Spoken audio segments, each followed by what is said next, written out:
Oh, I know a salmon story. One time in the springtime, Randy's mother got up early in the morning, looked out the window, and she seen a bunch of little lights out in the water swimming past her house. She was so shocked, she went and got Randy. She woke him up and she told him to look out the window. And he seen it too. He seen all them little lights going by, and it was the salmon. And God let her see that the salmon bring back the light so that we'll live. The Creator let her see them fish swimming by even though she was in her house. You know why? Why? So she could tell the people. And now they know the message is real and that story is real.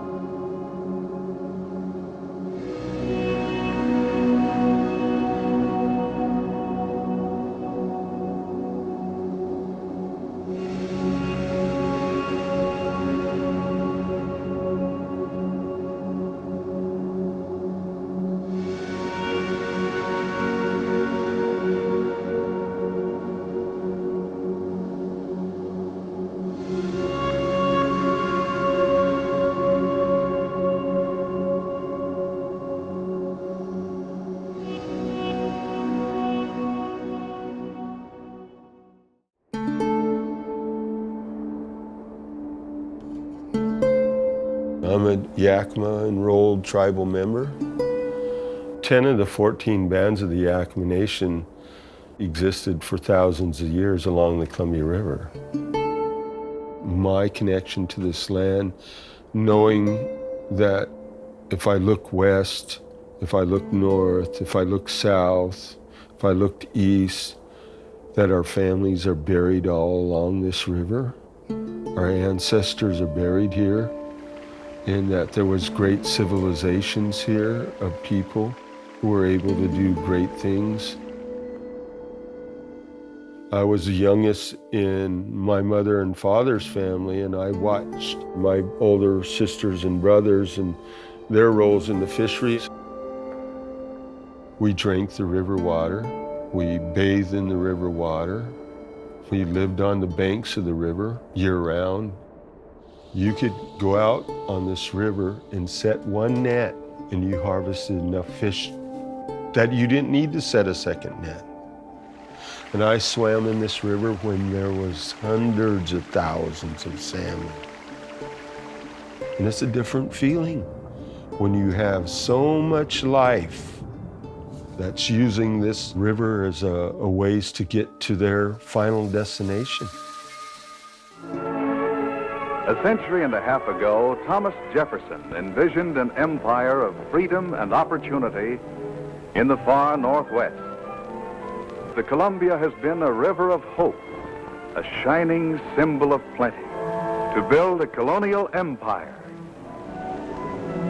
Indians find good salmon fishing in the rapids. They have a special treaty with the government which lets them fish here at Salado Falls the whole year round. First of all, the Treaty of 1855 with the 14 bands of the Yakima Nation was a forced treaty. The governor of the territory at the time told the leadership that if they didn't sign the treaty, they'd walk knee-deep in blood. And that was the blood of their own people. They had very little choice. There was different legal advisors through time who were trying to determine whether the Indians were real human beings, whether we actually had souls. The people here were so linked to the salmon resource and to the Columbia River and its tributaries and we need to be able to gather in our usual and accustomed areas. We have to be able to survive. In the treaty, we got the right to hunt, fish, grazing, travel, and for that, we gave up over 10 million acres of land.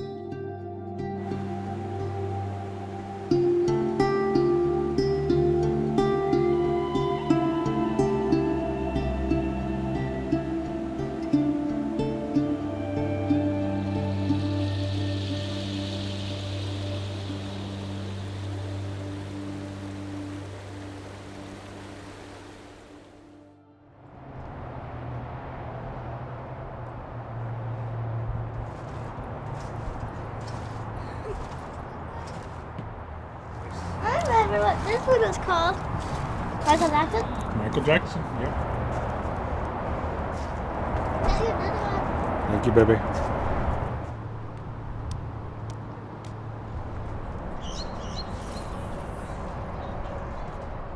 My name is Ayana. I am 9, almost 10. I like swimming and I like being out on the water with my dad. Put a loop on it, and you don't let it fall in. Keep that in your pocket. My dad said when I was a baby, he would put me in the water and then when he would take me out, I would cry. He called me a river baby. All right, see you guys in a little bit. I'm mostly here because my dad has to fish a lot. He gives it to like the longhouse so they could use it for their funerals or ceremonies, powwows sometimes. And we also make money too. Then we also get to eat it. Just put some lemon flavor on there. My dad is pretty funny, but he makes rude jokes. When are you gonna cook? And I just sit back. Pretty strong. He should be a mechanic because his boats are always breaking down. Oh, and he smells. When he gets off the boat, he smells like fish. And I tell him, you smell, and he says, I smell like money. So I'm gonna go back. Uncle Randy's, he's not my uncle, but he's my dad's uncle. I just call him Uncle Randy because I don't know what to call him. He's kind of like the boss. And he likes telling stories a lot. He told me a story about when animals talked. I don't know if it was real or not. I'd prefer my dad to be out on the water instead of like one of those normal jobs. I also want to be a fisherwoman because I see my dad doing it. It seems fun.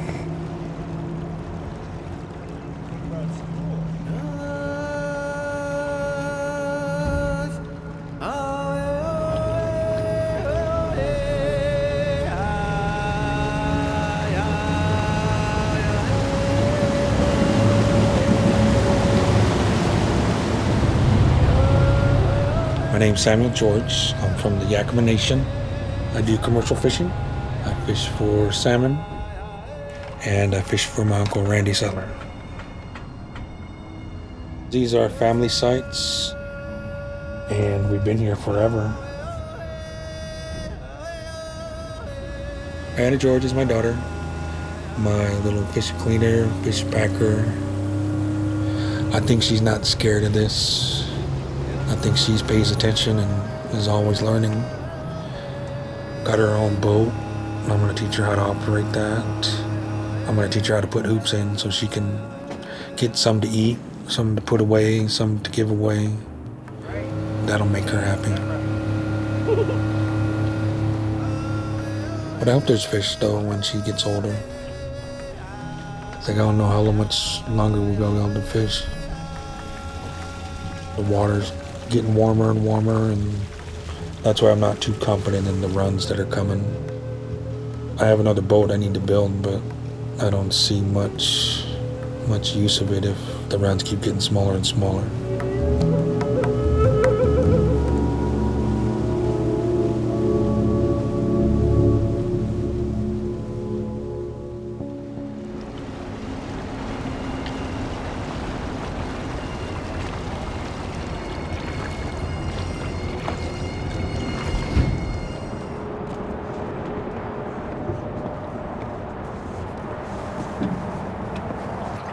Good day today. We caught one fish. Did you eat anything? No. Okay. I'm surprised we got a fish. You surprised? Yeah, we What do you haven't, mean you surprised? because this spring we haven't got any. Lift the lid up, please. Move that latch. There you go. Okay, grab that fish and those potatoes.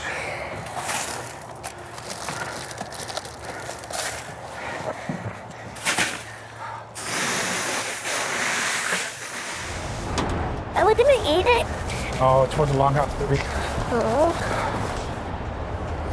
You might have to go to the store. Okay.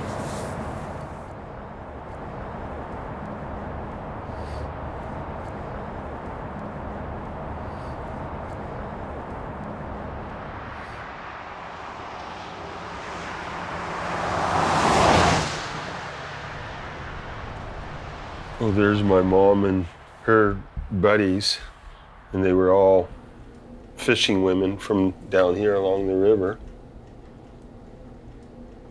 Here's my father right there. During this time, there was a lot of civil rights movement, and the tribal people saw that the only way that they might be recognized for treaty rights is if they became active, much like the African Americans. And my father and my mother, they were a part of that struggle.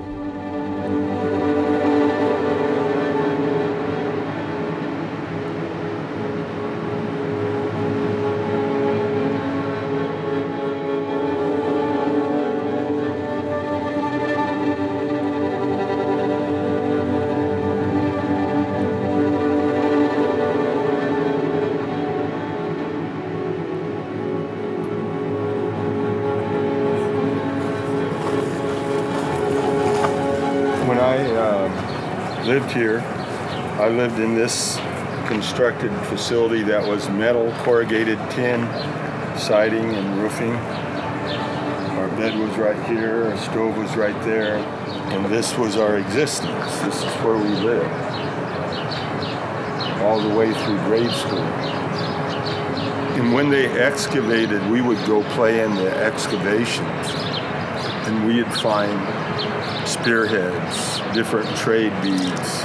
We knew this was a tribal area that went back for hundreds of years. Now, river, you can ramble where the sun sets in the sea, but while you're rambling, river, you can do some work for me. Roll, Columbia, won't you roll, roll, roll? Roll, Columbia, won't you roll, roll, roll? A challenge to reclamation engineers to match the wonders of the Ice Age. To build an industrial empire from the wasted power of the Columbia. With this system, there's not a free-flowing river any longer. We've lost all the spawning beds that took thousands of years to develop. What you see today is remaining populations which are supported by hatcheries. There's very few wild fish returning to the Columbia River.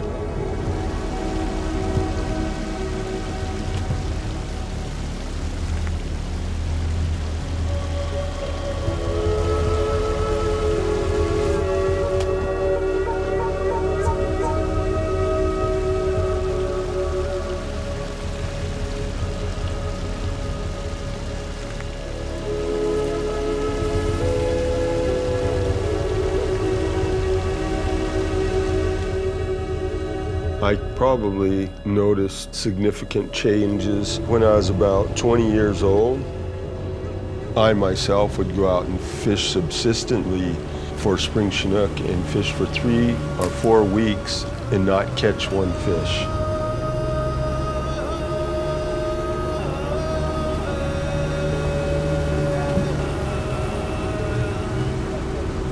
The ESA constraints were so great on our fishery. And all the while that we stopped fishing on spring for 20 years, on summers for 40 years. And in the fall, ocean fisheries continued to harvest our fish before they got to the Columbia River. Throughout history, there's always been a competition for the natural resources.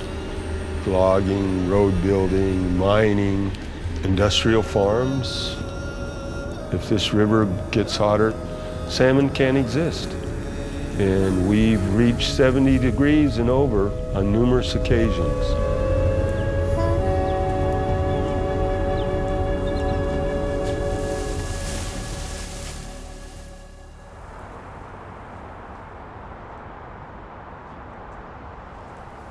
Auntie Donna is my dad's auntie.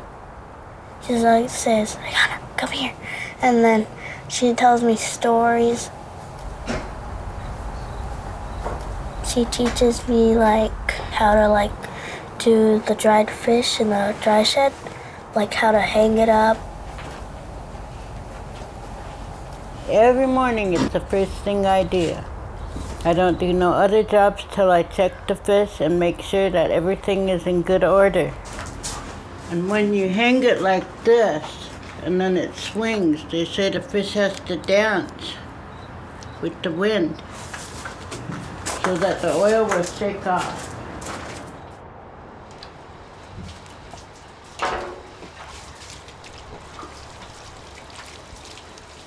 And Randy, he told me this, he said, Indians been eating fish so long, they found it in our DNA.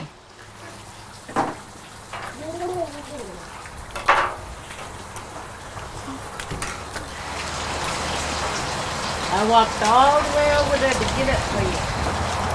Were you getting hungry? Oh, that's good. Everything, is evolving. But with progress is also hazards. The dams, they need to produce electricity, or so they think. I like electric things, but we're all paying the price. So we could have cars, play our games, turn the lights off and on.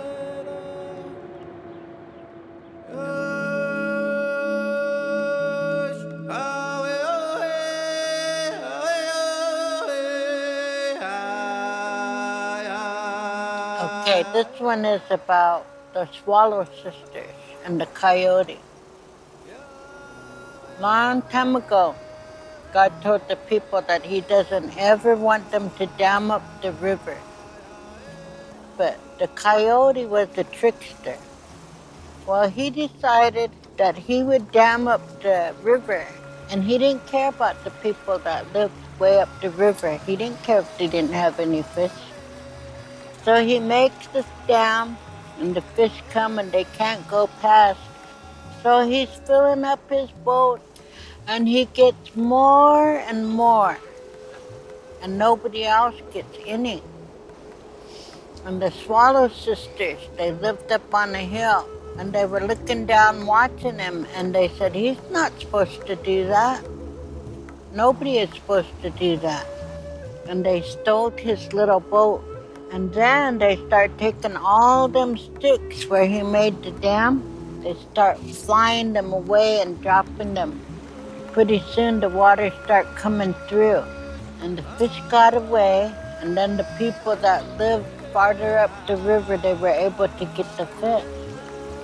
That's how things were taught in the Indian legends, so you'll know how to behave, even when you're grown up.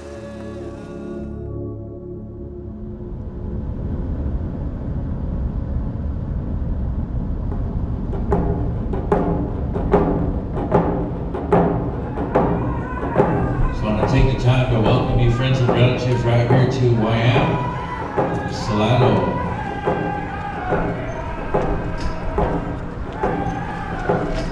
Many people have been going through a lot of hardship, through losses. So I know many are here that want to bring in these healing songs of the round dance. It's really fun knowing all the things they do at the Longhouse. Really, really nice music. Kept getting stuck in my head. You gotta do the fish dance so we can catch one. What fish dance? Just make one up. My auntie told me that like nature is kind of a part of us, and like the river is also a part of us too. So like if you catch fish, it's kind of like a part of us too. It's told to us that the spirit of the salmon, the Wakanishmi was Kishwit. It's been passed on through generations, and all the bounty that it brings, not only to people but to this land. In our belief system, it talks about our ceremonies, about the prayers for the salmon to survive whatever its journey is and to return back. And when it does, it's a celebration of our belief that our prayers are still being answered. When you take these fish, you take them with good thoughts, good heart, good mind, because as you take these fish back to these places of worship, all the thoughts that you thought are placed upon those first returning salmon. I'm seeing if they're doing it right.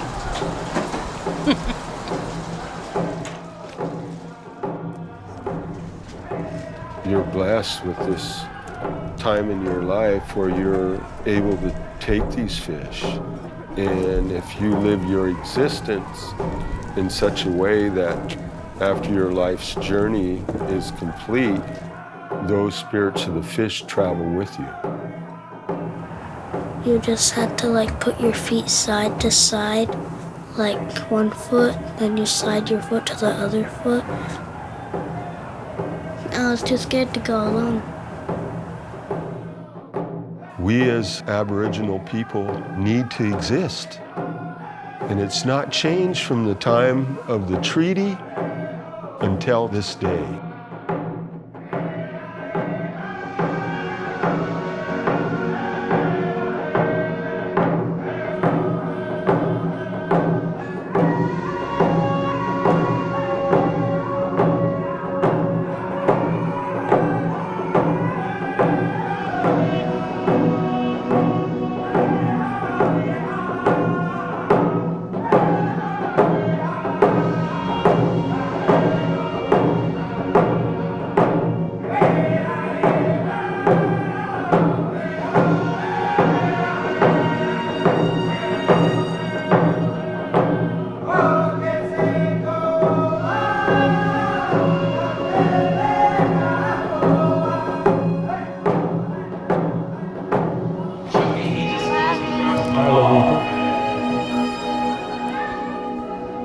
No.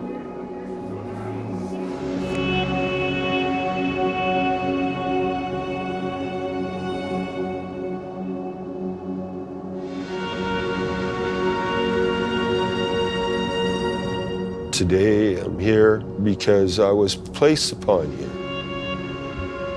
Auna Sinwet Eloquent.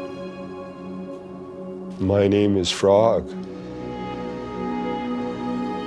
That's the name that was given to me. And I live here because my people put me here. And that's pretty much what I have to say right now.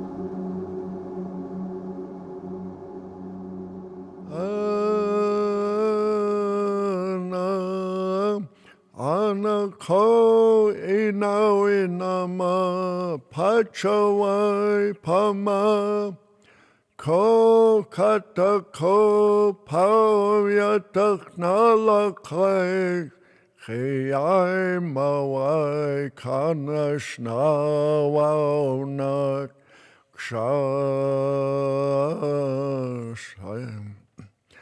Ana tako pinasa pawas kale kamano etaikan.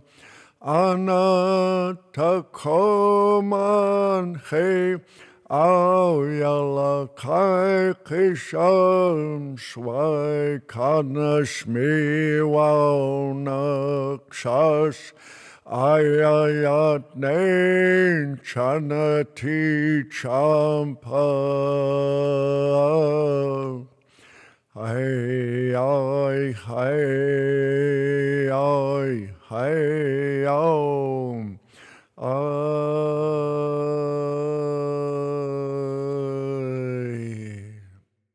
And now we will have cheese balls. That's the end of the story. You want cheese balls?